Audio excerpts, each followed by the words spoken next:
प्यारे विद्यार्थी, आज हम हिंदी कुमार भारती कक्षा 9वीं की पहली इकाई का तीसरा अच्छा पड़ोस ये लेने वाले हैं। अच्छा पड़ोस यह एक हास्य व्यंग निबंध है।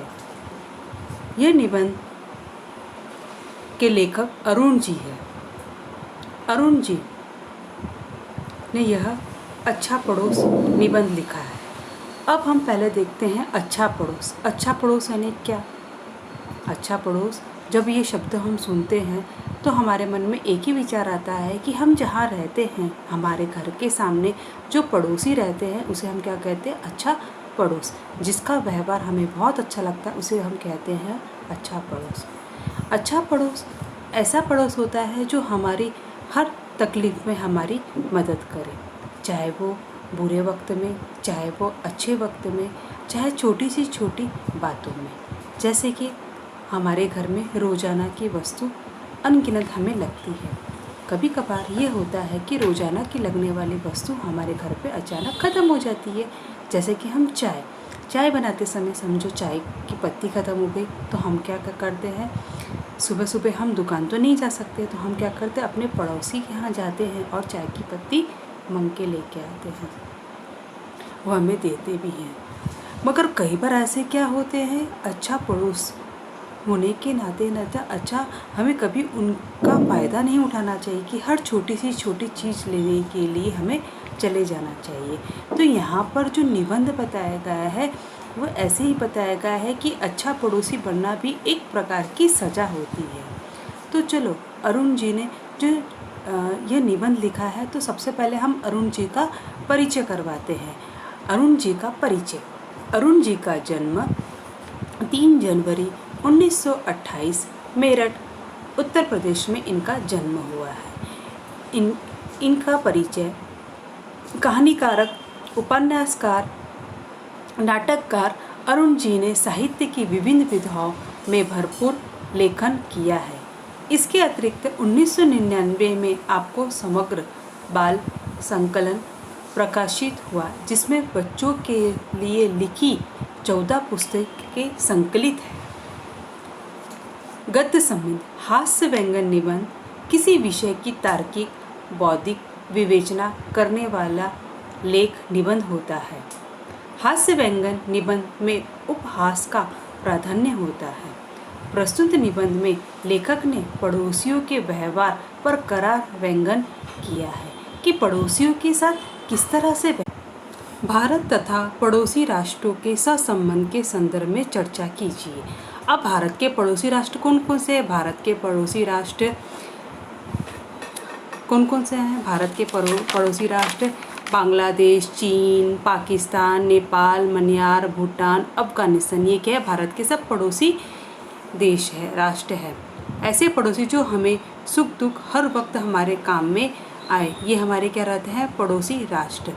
यहाँ पर विद्यार्थियों से अब हमें पूछना है कि विद्यार्थियों से पड़ोसी राष्ट्र के नाम और उनकी जानकारी पूछे तो पड़ोसी राष्ट्र के मैंने नाम बताए और हमारे अच्छे संबंध कैसे, जैसे कि इज़राइल के साथ हमारे बहुत अच्छे संबंध है।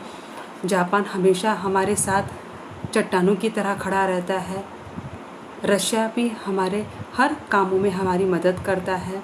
भूटान के साथ भी हमारे बहुत अच्छे संबंध है। नेपाल के साथ भी हमारे बहुत अच्छे संबंध थे, मगर चीन की कूटनीति की वजह से उनमें थोड़ी सी दरार पड़ गई है। अब आपको पड़ोसी राज्य के बारे में थोड़ी जानकारी निकालना है और पड़ोसी धर्म निभाने वाले संस्मरण घटनाओं के बारे में आपको बताना है। पड़ोसी के साथ आप किस तरह से, ऐसी कौन सी घटना है जो आपको बहुत अच्छी लगी, उसकी हमें वहाँ पर जानकारी बताना है। अब हम यहाँ पर अच्छा पड़ोस के बारे में अब हम इसका वाचन करेंगे। मेरे सब पड़ोसी कहते हैं कि उनका पड़ोस बहुत अच्छा है। यह सुनकर मेरे मन में आग लग जाती है। चाहता हूँ कि वे आगे से पड़ोस का नाम न ले, पर क्या करूँ? हर आदमी की कुछ विवशता यानी क्या होता है? लाचारी होती है। मेरी भी है। तभी कोई न कोई आकर कटे पर नमक छिड़कता रहता है। कटे पर नमक छिड़कना यानी दुखी हुए को और दुखी करना, यानी कि दुखी व्यक्ति को और अधिक दुखी करना। तुम्हारा पड़ोस अच्छे पड़ोस की बहुत तारीफ कर रहा है। भाई क्यों नहीं करेगा तारीफ। बुद्धू और दब्बू पड़ोसी सबको सब चाहते हैं। डब्बू यानी दबा हुआ, यानी कि बुद्धू यानी दबा हुआ जो पड़ोसी रहता है वो हमारी हर बात मानता है। ऐसा पड़ोसी हमें हरदम अच्छा लगता है कि वो हमारी हर छोटी सी छोटी तकलीफ़ को समझे, हमारे हर दुख में हमारा साथ दे। तो यहाँ पर पड़ोसी के बारे में बताया गया है, मगर अरुण जी वह पड़ोस शब्द से ही बहुत चिढ़ते हैं, क्योंकि उन्हें जो पड़ोसी मिला है वह उन्हें हर तरह से बहुत ज़्यादा उन्हें तंग करते हैं। पड़ोसी ऐसा भी होना चाहिए जो हमारी मदद करे, मगर ऐसा पड़ोसी ना होना चाहिए कि जो हमारे सर पर ही बैठ जाए। परसों की बात है, शर्मा जी का नौकर मेरी खाट यानी जो उसमें हम बैठते हैं वापस कर गया। 1 साल 2 मास 4 दिन बाद भी वह इसलिए वापस आई थी क्योंकि उसमें जान ही नहीं रही थी।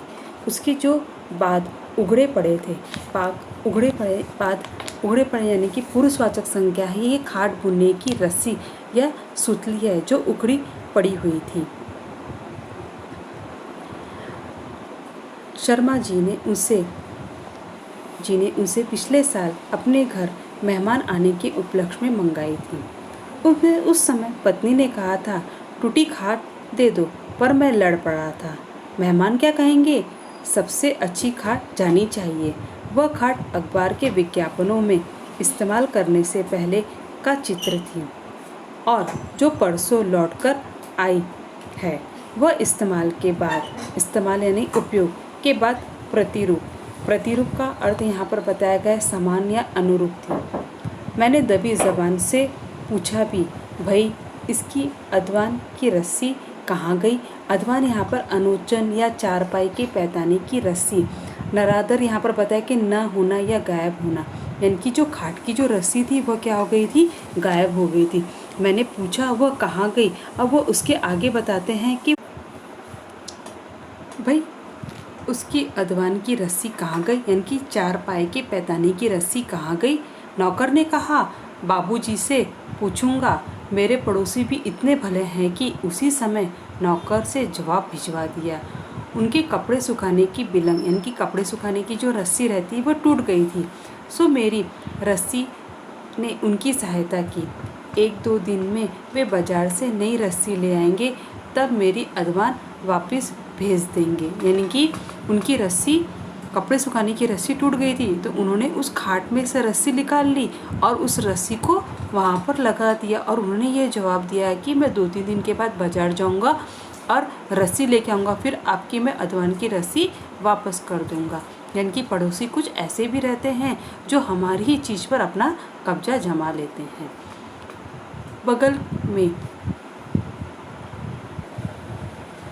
बगल के हज़ेला साहब को अखबार पढ़ने का शौक़ है। वह ये कहते हैं कि मेरे यहाँ स्टेट्समैन और तुम्हारे घर हिंदुस्तान आता है। मैं जानता हूँ कि ये अखबार वाले बड़ी बेपर ही उड़ाते हैं। बेपर यानी बिना पंख के,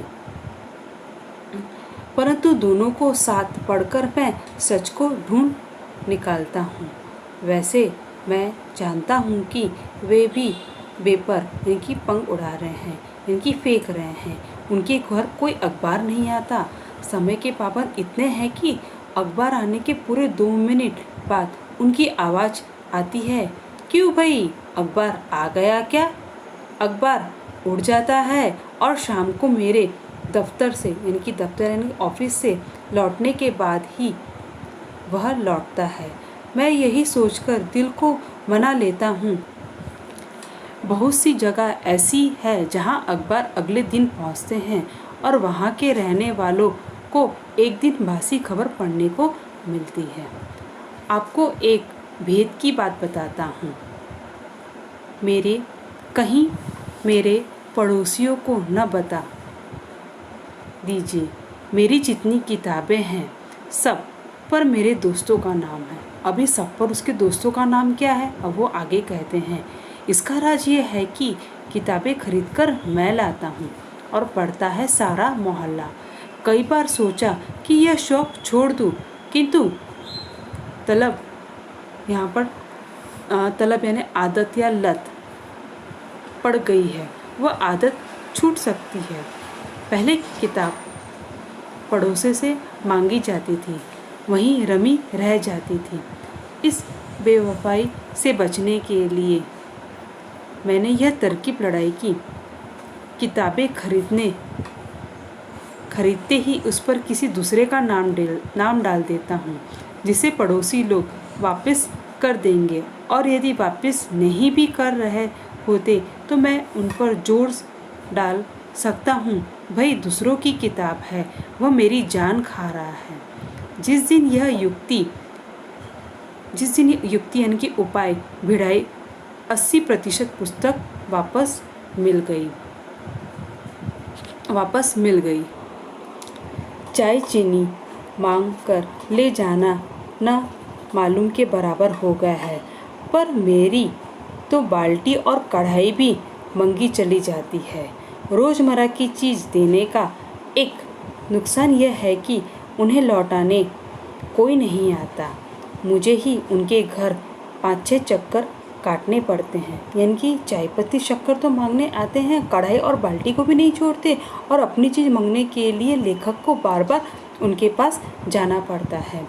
बाल्टी का उदाहरण लीजिए। बाबू रामकृष्ण मांग कर ले गए थे। पहली बार वापसी लेने गया तो द्वार में घुसते ही पता चला कि वे घर पर नहीं हैं। अगली बार वे नहा रहे थे। मैं 15 मिनट बैठा रहा, लेकिन उनकी पत्नी ने कहला भेजा कि नहाते ही वे पूजा घर चले जाते हैं और 1 घंटे बाद निकलते हैं। भाई अपनी बाल्टी लेनी थी, सो मैं भी ताक में लगा रहा। एक दिन अपने छज्जे से मैंने उन्हें गली में घुसते हुए देख लिया और झटपट नीचे उतरकर उन्हें अपनी बैठक में साइकिल रखते हुए आ पड़ा। मुझे देखकर वे खिजाई हंसे और खुद ब खुद उन्हें बाल्टी याद हो आई। नौकर को आवाज़ लगाकर बोले, अरुण जी की बाल्टी दे जा। नौकर बाहर निकला। बहूजी कह रही है वह तेल से सनी पड़ी है, हम शाम को साफ करके भेज देंगे। मैं शिष्टाचार में मुस्कुराया। शिष्टाचार यहाँ पर संधि होती है, और ये संधि होती है स्वर संधि। शिष्टा प्लस आचार, जहाँ पर स्वरों का मेल होता है उसे हम कहते हैं स्वर संधि। भाई ज़रूरी काम है, मंगा दो, हम खुद साफ कर लेंगे। अब यहाँ पर कवि ने कहा, यहाँ पर लेखक ने कहा, अरुण जी ने कहा कि आप हमें बाल्टी दे दो, मैं खुद ही साफ कर लूँगा। उन्होंने भी नौकर को धुड़का यानी जोर जोर से डांटना। ये भी एक मुहावरा होता है, धुड़का देना यानी कि जोर जोर से डांटना। जरा ऐसा ही ला दे, उनकी बाल्टी है, बेचारे तंग हो रहे होंगे यानी कि परेशान हो रहे होंगे। तुम लोगों को चीज़ मांगनी तो याद रहती है।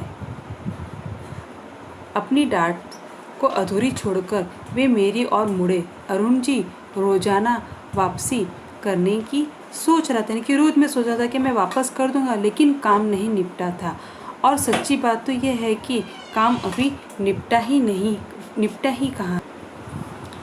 गरज यह है कि बाल्टी वापस आई, जो बिल्कुल साफ थी, और वापस लेकर चलते समय उनकी बातों ने मुझे यह अनुभव करा दिया कि केवल 10 दिन में बाल्टी वापस लेते हुए मैं उन पर बड़ा अन्याय कर रहा हूँ।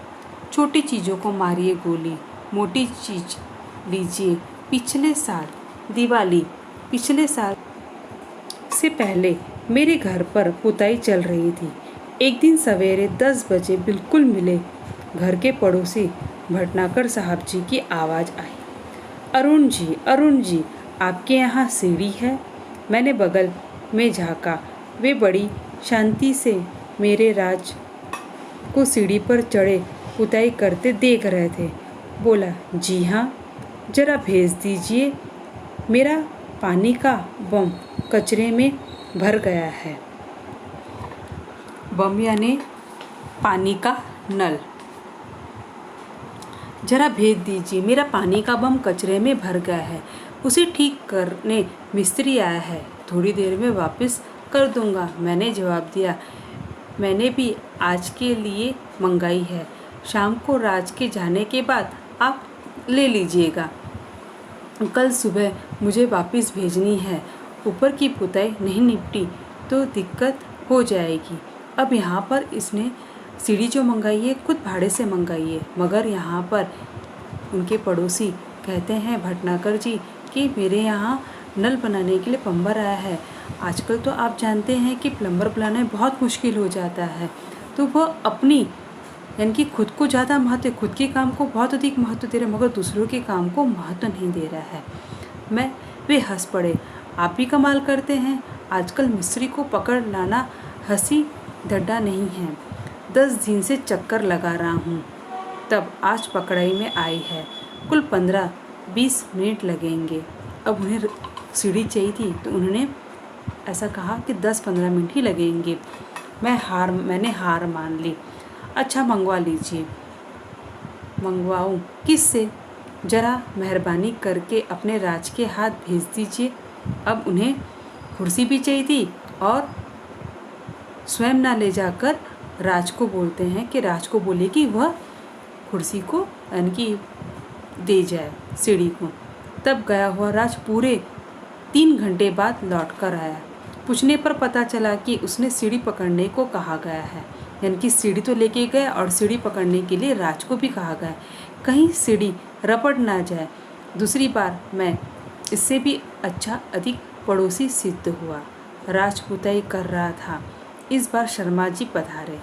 आपके घर राज काम कर रहा है? जी हाँ, मैंने कहा। आज मेरे घर भेज दीजिए, 1-2 छेद बंद करवाने हैं, चूहों ने तंग कर दिया है, और भी मरम्मत करानी है। मैंने अच्छे पड़ोसी होने के नाते राज को आते ही उनके घर भेज दिया। 5 मिनट बाद शर्मा जी पधारे। भाई साहब, आपके यहाँ सीमेंट होगा। अब नौकर को भी लेके गया। अब नौकर के साथ साथ उनके घर पे रखा हुआ सीमेंट भी मांग रहे हैं। सीमेंट का नाम सुनकर औसान ढीले हो गए। औसान ढीले हो गए, ये एक मुहावरा है, यानी कि घबरा जाना। औसान ढीले यानी कि ये मुहावरा है। 10 दिन खड़े होकर 2 बोरी मिला था। बात यह है कि आप चिंता न करें, मेरे साड़ू का भतीजा सप्लाई में है, बस एक तलसा दे दीजिए, मेरा आज का काम चल जाएगा। 1-2 दिन मैं आपको बोरी ला दूंगा।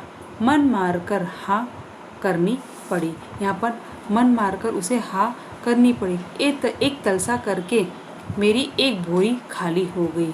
मुझे वहीं चुटकुला याद आ गया, आपके पास माचिस होगी और माचिस लेने के बाद फिर तो सिगरेट भी होनी चाहिए। ये कहावत है। एक बोरी सीमेंट और आज की 2 दिन की मजदूरी खोकर मुझे अच्छा पड़ोसी बनने में कोई रोक सकता है? बस पड़ोसियों को कुछ डर है तो मेरी पत्नी से, किंतु वह भी बचपन से पड़ी बुरी भली आदतों को कहाँ तक कंट्रोल कर सकती है। सारा पड़ोस कहता है कि मैं अच्छा पड़ोसी हूँ, और मैं तथा पत्नी जल भून कर रह जाते हैं, यानी कि क्रुद्ध होकर रह जाते हैं। इनकी सभा कक्ष में विरोधी पक्ष के आरोप सुनकर सत्ता पक्ष के लोग कैसे जल भून कर रह जाते हैं, वैसे इन पड़ोसियों को देखकर मैं भी क्या रहता हूँ, जल भून कर रह जाता हूँ। समाज में कुछ लोग ऐसे होते हैं जो अपने स्वार्थ के आगे और का काम नहीं देखते। दिवाली के अवसर पर लेखक ने घर की पोताई के लिए सीढ़ी मंगाई थी और साथ ही मजदूर मंगाया था। उतने में भटनागर साहब आते हैं और लेखक से सीढ़ी मांगते हैं। वे कहते हैं कि उनके पानी का नल खराब हो गया है। लेखक के लाख मना करने पर भी भटनागर साहब नहीं मांगते और अंत में लेखक को सीढ़ी देनी ही पड़ती है। 10-15 मिनट के लिए मंगी हुई सीढ़ी लाने में पूरा 3 घंटा करते हैं और साथ ही मजदूर को भी लेके जाते हैं। इस परिचय में लेखक ने यह व्यंग यह है कि इस प्रकार के स्वार्थी लोग दूसरों के बारे में नहीं सोचते, खाली वे अपने बारे में ही सोचते हैं। तो इस निबंध के माध्यम से हमें यह सीख मिलती है कि हमें कभी भी अपने स्वार्थ के आगे दूसरों का हमें नुकसान नहीं करना चाहिए।